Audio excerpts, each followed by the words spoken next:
I can't see anything from here, so are we? I'm good, yeah? Okay. I'm gonna wait just a few seconds to get started here.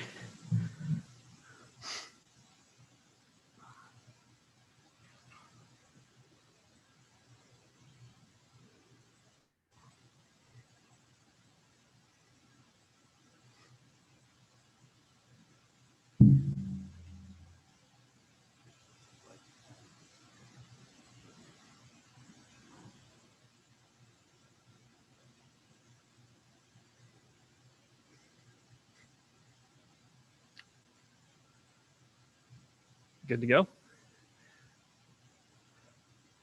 Okay, thanks everyone for coming to today's Ideas Workshop. We're excited about our speaker today. Before I introduce her, just a little housekeeping. As usual, if you're logging in through Zoom, you will find in the chat feature a link to a Google document that you can use. Go to that if you want to ask questions, and then after Wenhong's talk, I will read some of those questions to her and allow her to respond, as well as questions from our live audience. So with that, we'll go ahead and get started here. I'd like to welcome Dr. Wenhong Chen. She's an associate professor of media sociology, the founding co-director for the Center for Entertainment and Media Studies, and a distinguished scholar in the Robert Strauss Center for International Security and Law at the University of Texas at Austin. Dr. Chen has more than 90 publications, including articles in top-ranked journals in the field of communication and media studies, sociology, and management. Dr. Chen's research has received awards from the Academy of Management, International Association of Chinese Management Research, American Sociological Association, and International Communication Association. She served as the chair of the Communication, Information Technologies, and Media Sociology section for the American Sociological Association in 2017 to 2018. Dr. Chen's work has been reported by the media in the US, China, and Canada. Her current project examines how US and Chinese government policies affect tech and media entrepreneurship. So please help me, either the live audience, and you can do this in the virtual audience too, help me welcome Dr. Chen. Thank you so much. Thank you very much, Clay. It's such a big honor to be here at the Challey Institute. And it's kind of interesting that I hear your applause, but could not see your face. Thank you for making the time Friday afternoon. It's my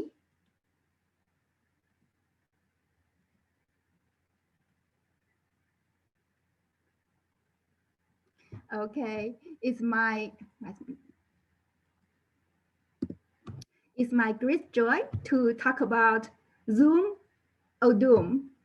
And I think the very interesting part is that we are actually having our presentation through Zoom. And part of this research is supported by the Wilson Center. So I'd like to express my gratitude to their support. I know I'm standing between you and your weekend. So let's make this as interactive as possible. First, questions. When did you start using Zoom? Did you start using Zoom since March 2020? And those are using your laptop or computers, feel free to put your answer in the chat section.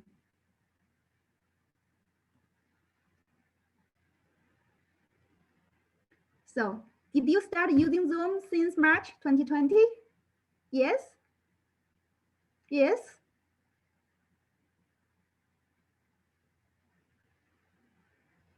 Yes?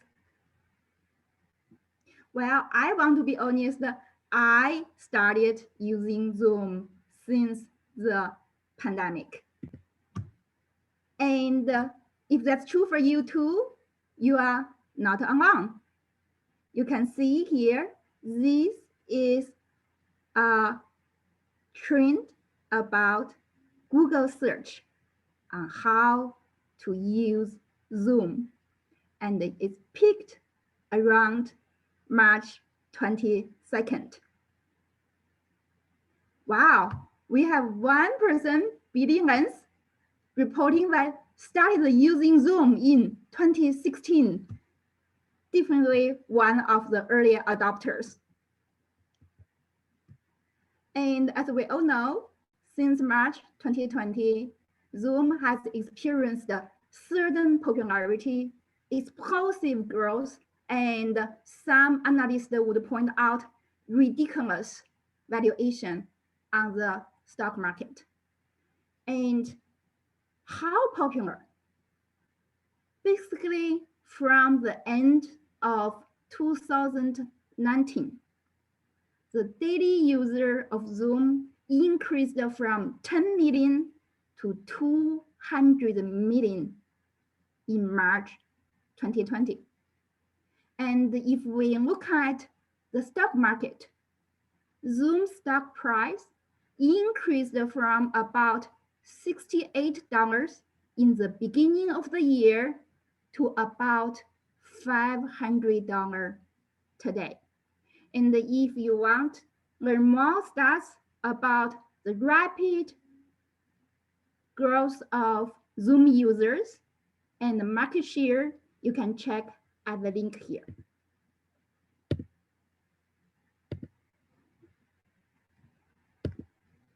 Second question, why is Zoom so popular?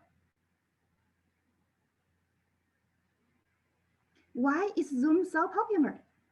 Any thought on that? I don't know how many hours you spend on Zoom these days. I actually just come from another Zoom meeting about Hollywood in China. And on average, I'm thinking maybe 6-8 hours per day, and sometimes even more. Why is Zoom so popular? User-friendly, for sure. Any other idea? It's so popular to the point that many of us already got Zoom fatigue.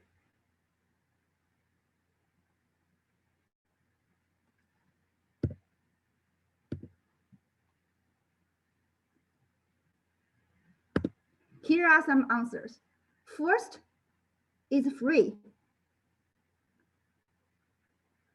for most casual users. Second, it's easy to use. No sign-in required.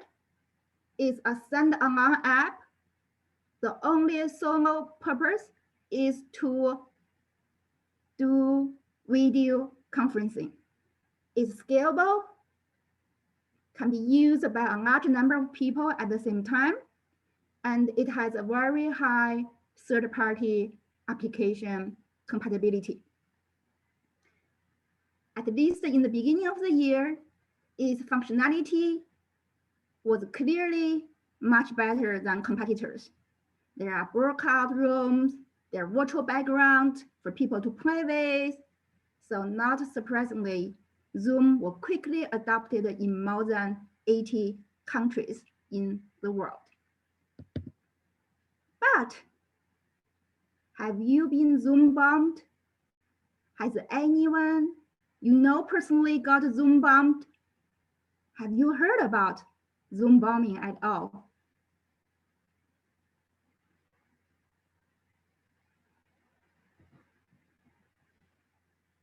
I got one answer. A friend of mine was Zoom bombed by Billy Lens.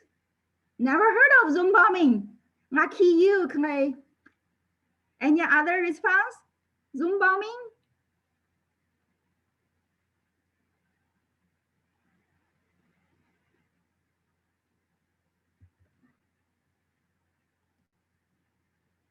Again, here is a graph from Google search. And if the green line here is about how to use Zoom, peaked around March 22nd, you can see just within a week, the search on Zoom bombing peaked in the US. What is Zoom bombing? Uninvited, unexpected people crashed a Zoom meeting, sometimes sharing hate speech, porn photos, or otherwise unpleasant materials.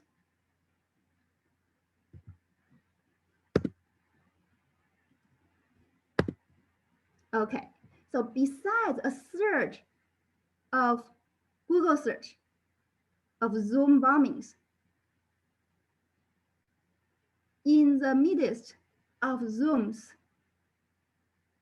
rapid adoption and almost surreal popularity, the criticism and accusations about Zoom's privacy and security practices also increased, such as oversold encryption claims, problematic data sharing with Facebook and LinkedIn, possible remote control and attack due to Zoom macOS installer, and also questionable routing traffic through data centers in China. And increasingly, besides criticism on privacy and security issues, there's this question: is Zoom a Chinese company?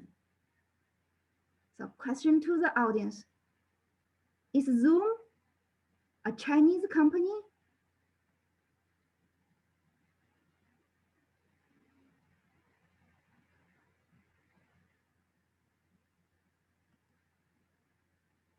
Yes or no?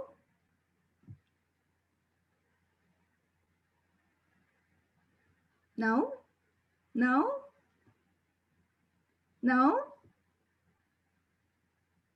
Don't know? No?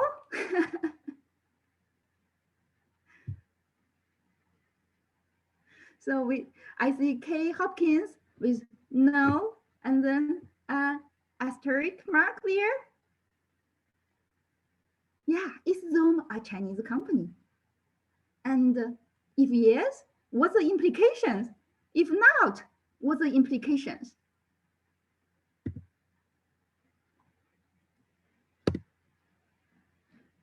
And the key question of this talk is, given all these privacy accusations, given the suspicion or doubt on whether Zoom is a Chinese company or not, why is Zoom not doomed yet?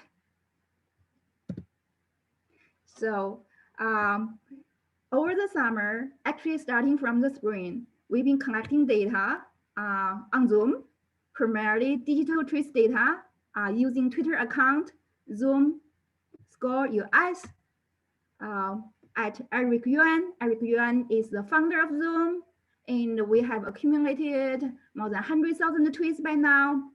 We also conducted ethnographic observation, mainly 14 Ask Eric Yuan Everything webinars via Zoom since April 8th to mid-July.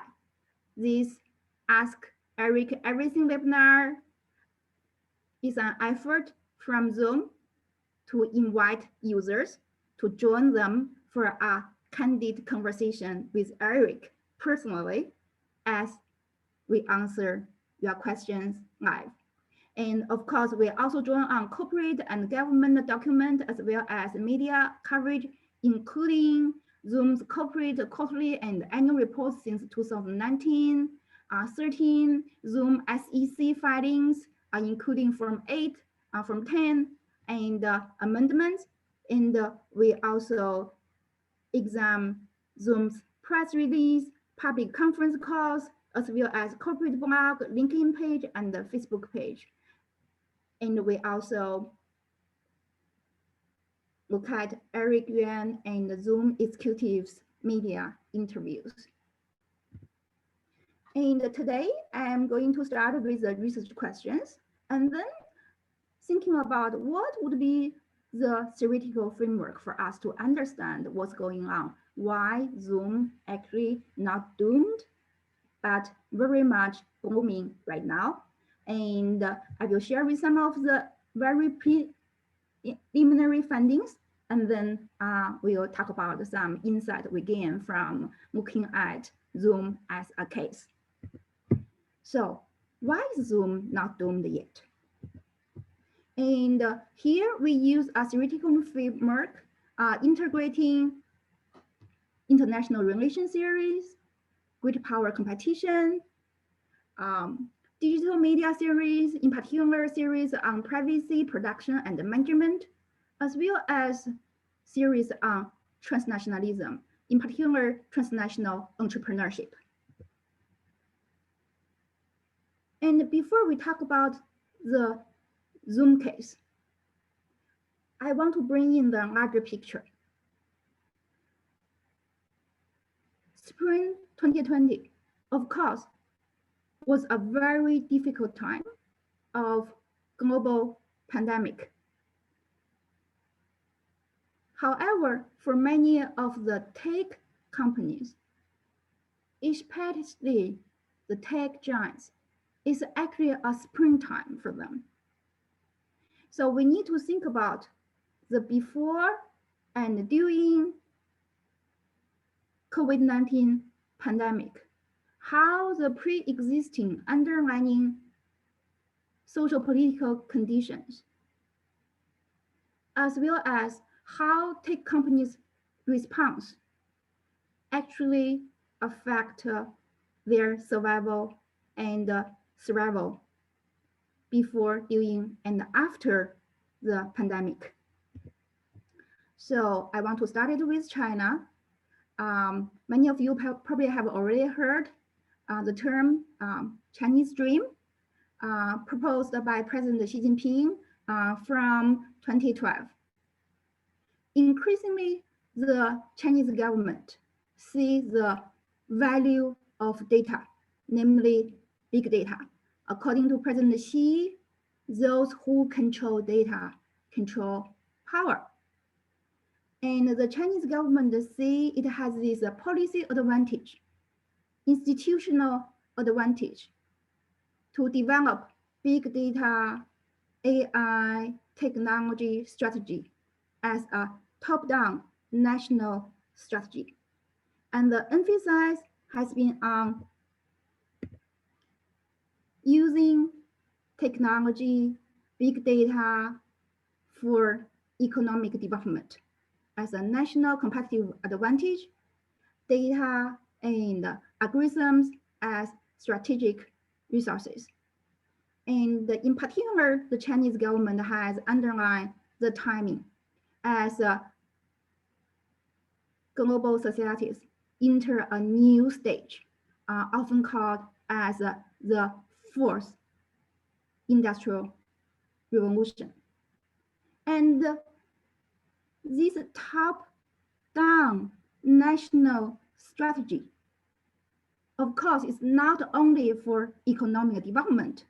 A big part of it is also for political stability. That's why how to use big data for governance.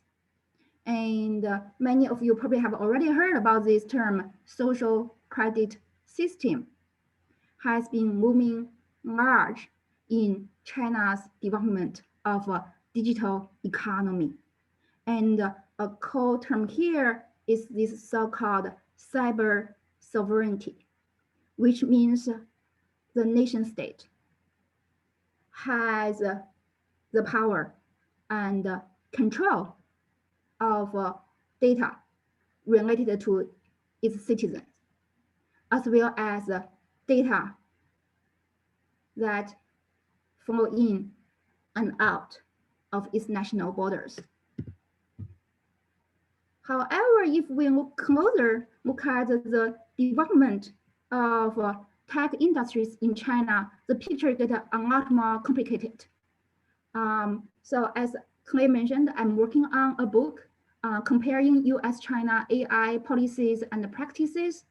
And you can see that all over China, AI industry parks, data industry parks, this heat wave has been reached to the county level, driven by officials' push for GDP, for economic performance as their political achievement. However, there are greater variations in terms of quality, and there are many, many fake AI or data companies out there. And again, many of these new startups, they are not making any money, or they're not actually able to make any profit because the slow progress in the consumer or the enterprising business market. So increasingly, many of these tech startups aiming for the government as their major clients. And that's why we see a booming Chinese AI industry, primarily focused on surveillance.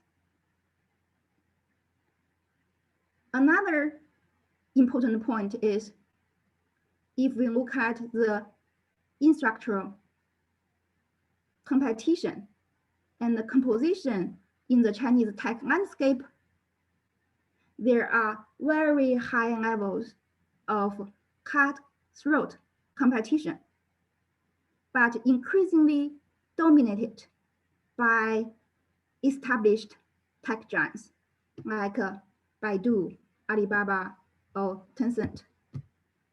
And if we move to the other side of the Pacific, looking at the development in the US, is pretty clear that in the US, tech policies compared with China, or actually with many other countries in the world, are less articulated. And since 2016, it's also become much more confrontational. For instance, this is a quote from Dr. Henry Kissinger. Other countries have made AI a major national project. The United States have not yet, as a nation, systematically explored its full scope, studied its implications, or began the process of ultimate learning. So in the last 2 years, I have interviewed policymakers, think tank staff, congressional staff in DC. So the overall consensus is that the Trump administration have no plan, no strategies for AI policies or big data policies. And I just talk about when we look at the development of data or AI policies and practices between US and China, it has become increasingly confrontational. For instance, Huawei provide a very illustrative case, and increasingly the Trump administration use national security or national interest as a major consideration to regulate tech companies that operating in the US and China. And starting from 2016, Chinese tech policy had become a major contentious issue between US and China relation. And increasingly in the last 2 years, there has been the notion of not only a trade war is ongoing, but also a tech war, and whether the two countries are heading to a new Cold War.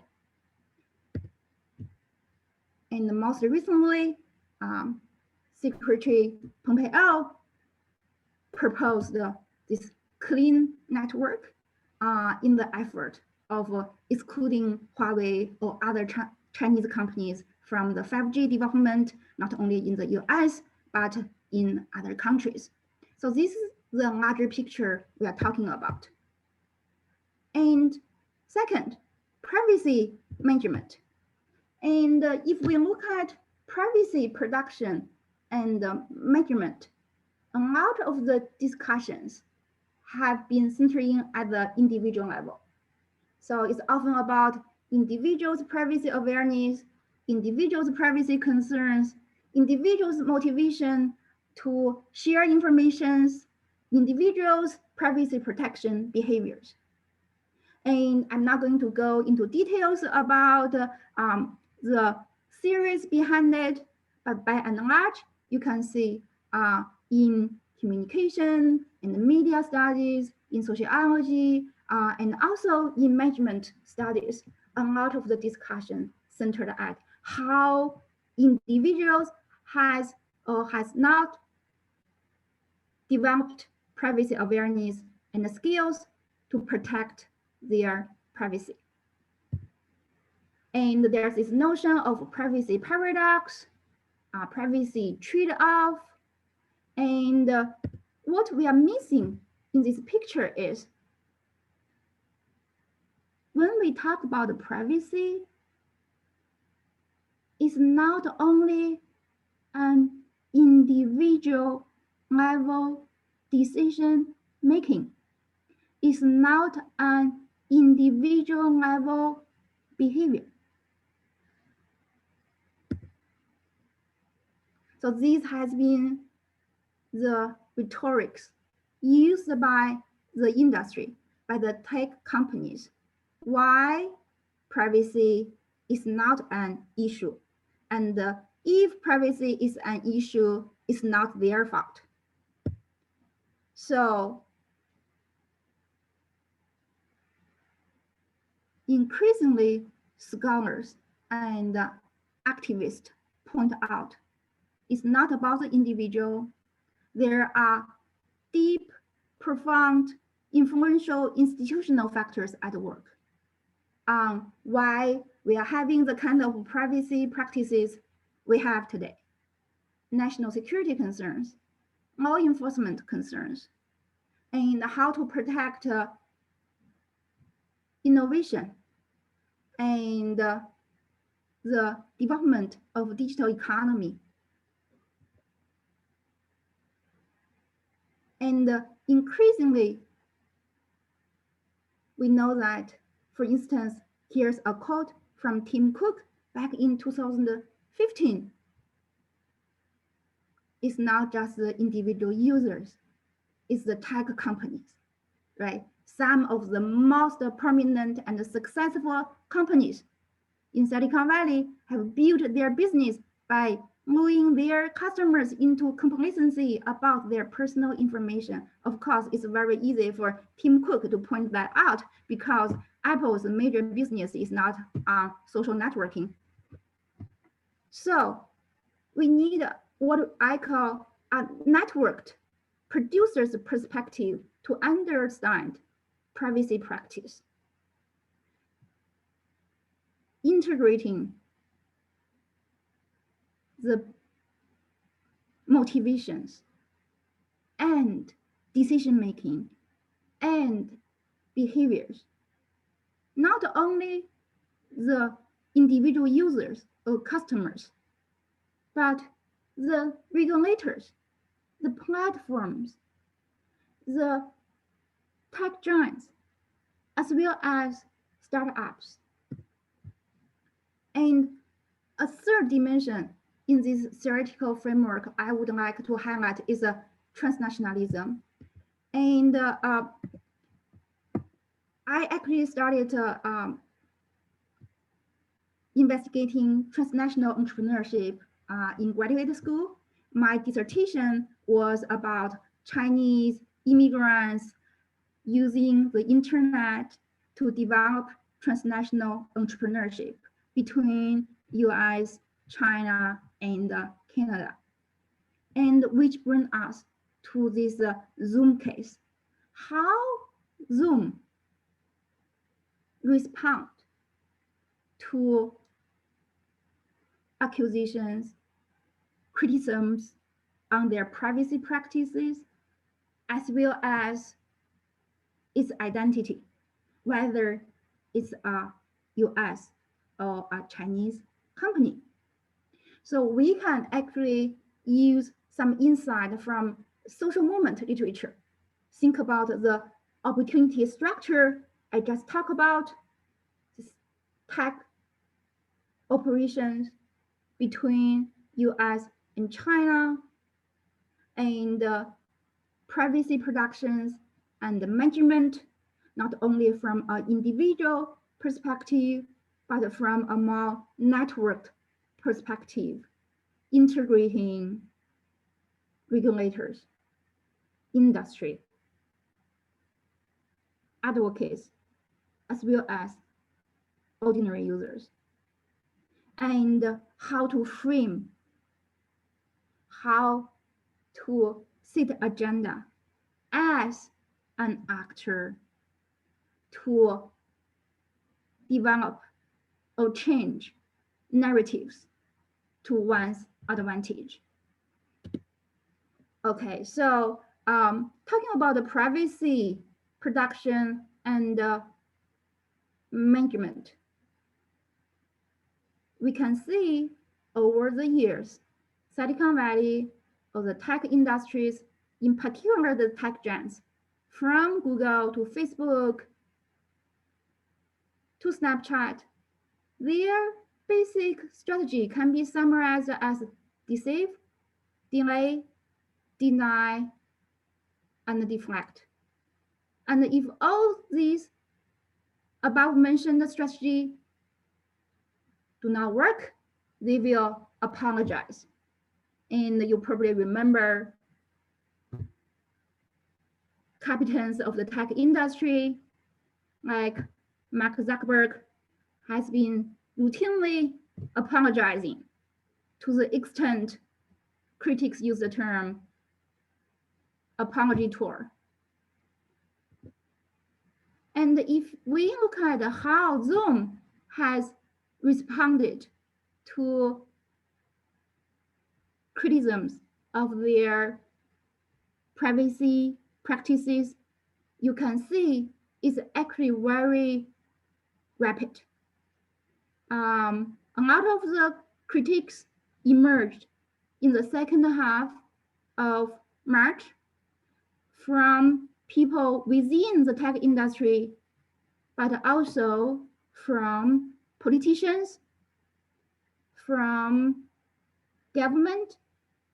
So starting from April 8th, Zoom started Ask Eric Anything webinars for every 2 weeks, inviting any user or anyone who is interested to participate, to ask questions directly to Eric Yuan, the founder and the CEO of the company.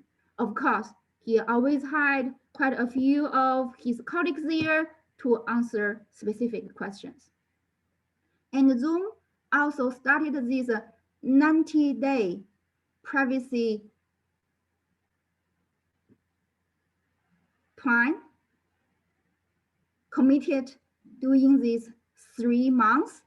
They will address all the criticisms on their privacy practice, and at the end of the 90 days, will deliver a report to the public summarizing the improvements or corrections they had made. So we analyzed the transcripts of all the 14 Ask Eric Anything webinar, and we in particular focus on privacy, security, China or Chinese government regulation. And as you can see from here, privacy and security have been much more frequently asked and answered in these webinars. In comparison, you can see the interest or the coverage on China or Chinese or government or regulation are much fewer compared to privacy concerns. And I just mentioned that we not only look at these webinars, we also look at Zoom's corporate report, SEC filing, blogs, LinkedIn page, Facebook page, and the overall pattern is pretty similar to that in the webinars. Privacy, security have been the major attention of their corporate communications across various platforms. And in comparison, they try very hard to manage and as much as they can to downplay issues related to government regulation or Chinese related stuff. Also, Zoom was very quick to recruit help. So one major recruitment early in the spring was a former Facebook privacy officer. And if that's not enough, they soon developed a new collaboration with Oracle, using Oracle as their cloud service provider. And that means big for Oracle because Oracle has been competing very hard with Amazon, with Google, with Microsoft in cloud computing service, but has been a very distant force in the competition. That's why you see Larry Ellison, the founder of Oracle, and also a very good friend of President Trump, made it to YouTube and shared that Zoom has become an essential service for Oracle, for companies in the United States, for companies around the world.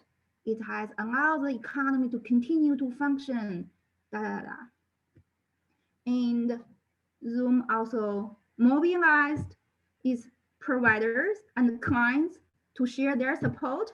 For instance, Dropbox shared how they have been working with Zoom over the years to improve their privacy and security.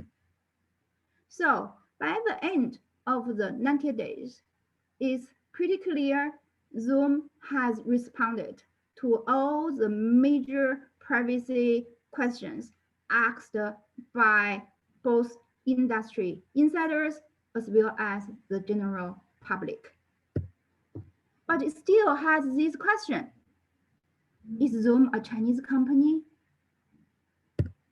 And first of all, why people have this impression, why people ask this question at all, whether Zoom is a Chinese company or not. And there are probably a few reasons. First, the founder. So Eric Yuan, the founder of Zoom, come from China. He come from Shandong province, 1994. He was in Japan. He was in a talk given by Bill Gates talking about the information highway. And he was so inspired by that talk, he decided to go to the US. And his visa was rejected for 8 times. But by the 9th time, he finally got it and landed in California in 1997. Soon he joined WebEx, and in 10 years, WebEx was purchased by Costco, excuse me, by and Eric become entrepreneur himself in 2011, founded Zoom. And in Zoom's SEC IPO filing, they made it very clear Eric Yuan is the critical to our overall management as well as the continued development of our product, service, the Zoom platform, our culture, our strategic direction, engineering, and our operations in China. So the founder was a Chinese immigrant. And Zoom had pushback about Eric Yuan's identity, Zoom's identity, very hard. Eric Yuan became a US citizen in 2007, and Zoom started from its very beginning, headquartered in California.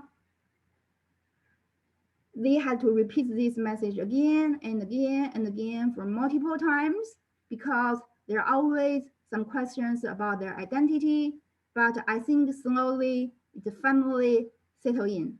Zoom is an American company, publicly traded on the NASDAQ with headquarters in California. There are also questions about Zoom's source of venture capital.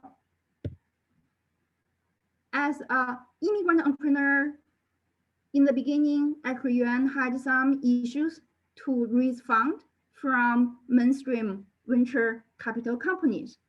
So he got support from his former boss at Webex, an Indian American entrepreneur, and early investors in Zoom include Jerry Yang, the co-founder of Yahoo, Li Ka-shing's Horizon Ventures. Li Ka-shing is considered and still considered one of the most successful Chinese real estate in the world, originally from Hong Kong, and Qualcomm Ventures and Emergence Capital. And many of these early investors, they were immigrants themselves. They had strong connections with the Chinese diaspora. So James Lewis, the Senior Vice President of Center for Strategy and International Studies, one of the major think tanks in DC, point out that it's right to be suspicious of China, but this looks like an effort to discredit Zoom. One question I ask is, why attention only on Zoom? Are its competitors any more secure? No one has looked. So to further rally support, Zoom has Zoom in DC, in Washington, DC, developing their policy and lobbying presence. For instance, one of their first lobbyists was Bruce Mailman, who was Assistant Secretary of Commerce for Technology Policy. And soon, they also recruited David Urban from the American Continental Group. David Urban headed President Trump's Pennsylvania campaign back in 2016, and we know that was very key for his victory 4 years ago. And again, he's on his 2020 advisory committee. And Zoom also recruited retired General McMaster, President Trump's first national security advisor. And General McMaster made it clear his goal to join Zoom's board is to help Zoom become the world's most secure video communication platform. And Zoom also worked with Cohn Group, you can Google who they are. And most recently, the Cohn Group just recruited former Defense Secretary General James Mattis to their company. Meanwhile, Zoom also recruited Josh Kammer, who formerly served in CFIUS, the Congressional Committee on Foreign Investment in the US, as its top lobbyist, as its head for government relations. And I'm not going to go into the details. You can see that just within 3 months, well, on the one hand, Zoom were working on all these privacy and security issues. They were also busy recruiting in the former policy circles to build up their lobbying presence in Washington, D.C. Also, a third strategy is zooming out. So they use this approach called geofencing. So users outside of China do not have their meeting data routed through servers in China anymore. And the user can choose to opt in or opt out of specific data center locations. And in the beginning of June, you may think that, whew, finally, Zoom had a safe landing. Concerns about privacy has been declined, and accusations about their China connection has been also become a lot more quiet. And there was a new episode. It was around June 4th, the anniversary of the Tiananmen student movement. And it turned out Zoom shut down 2 accounts related to a meeting about the memorial anniversary of the July 4th student movement. And the activists went to the media, and it's become a news event. The activists accusing Zoom as following the instructions of the Chinese government, and Zoom had been very slow to respond.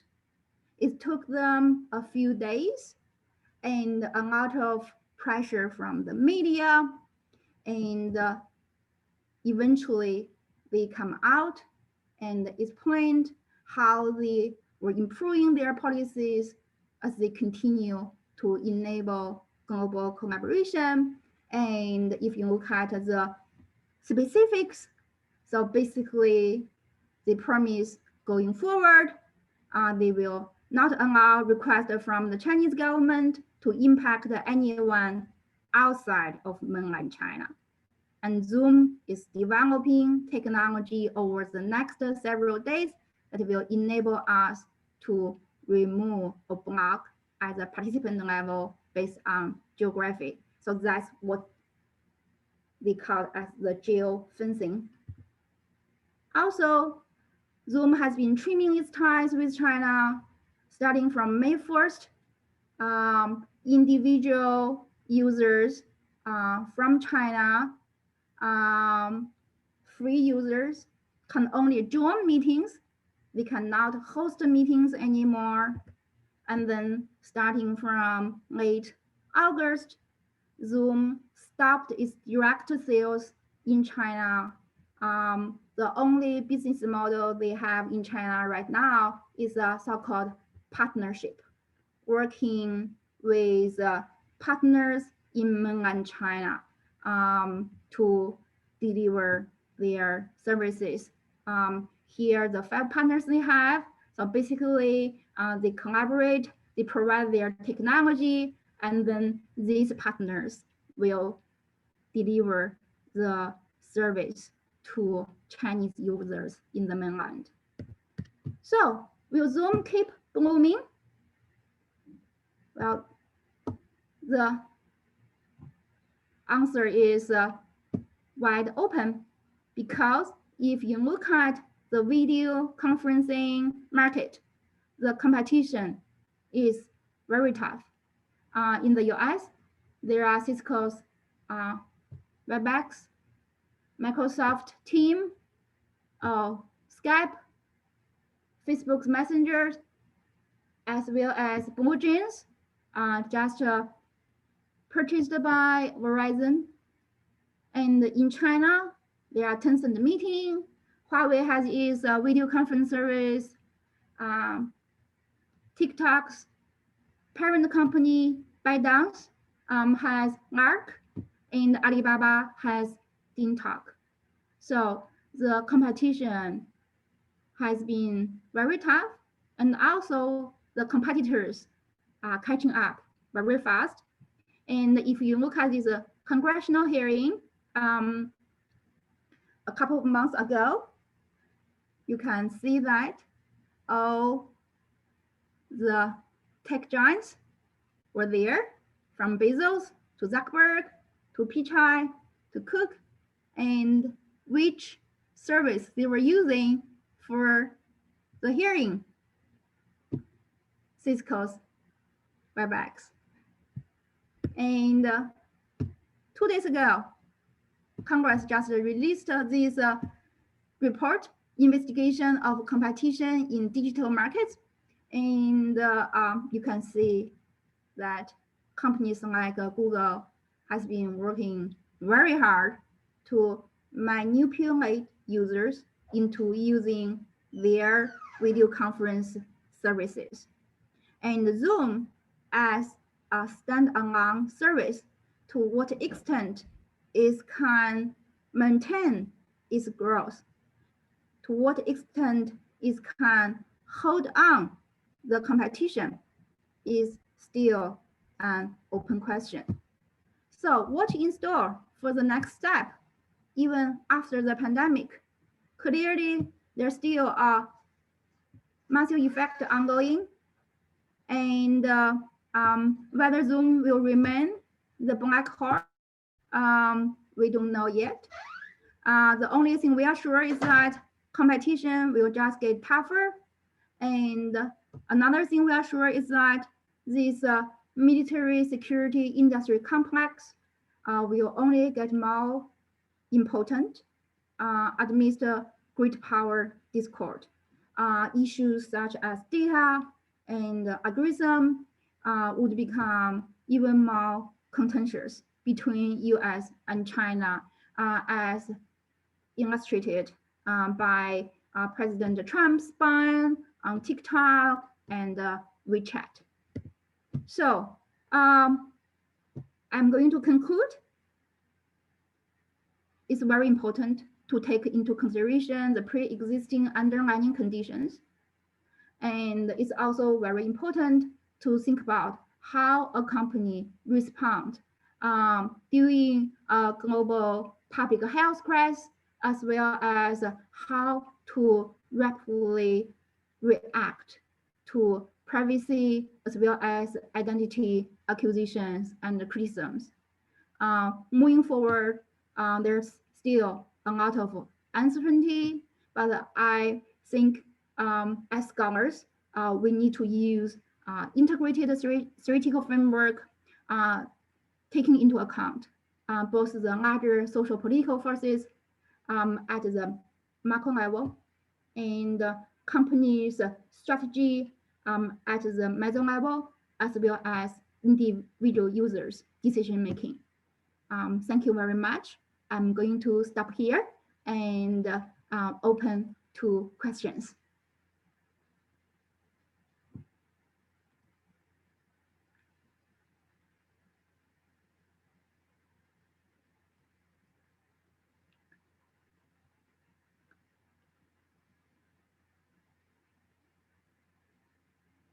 Hello?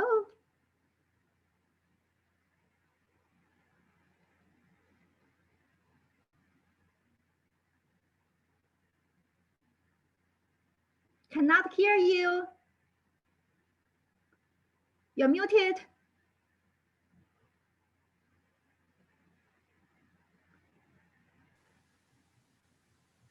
Okay, can you hear me now? Yes, yes. All right. Thank you so much, Dr. Chen, for that very fascinating talk. So I'm going to try to simultaneously, well, not simultaneously, but close to it, take questions from our live audience. And we have a Google Doc open with a few questions. We just have just a couple minutes. So I'll start with our live audience. Does anyone have any questions they'd like me to bring to Dr. Chen?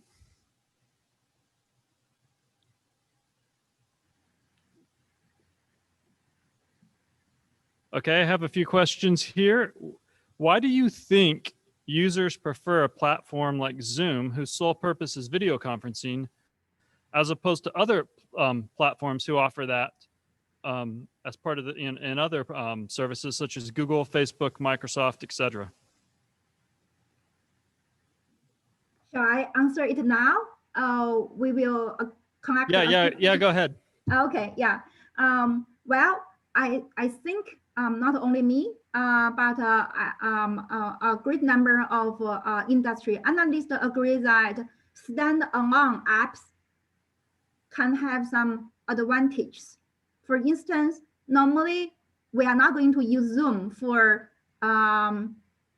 socialization, right? So after this Zoom meeting, we will just go, right? There's no pressure for us to make friends, to sharing photos, to developing relationship over Zoom, but it's just for video conferencing.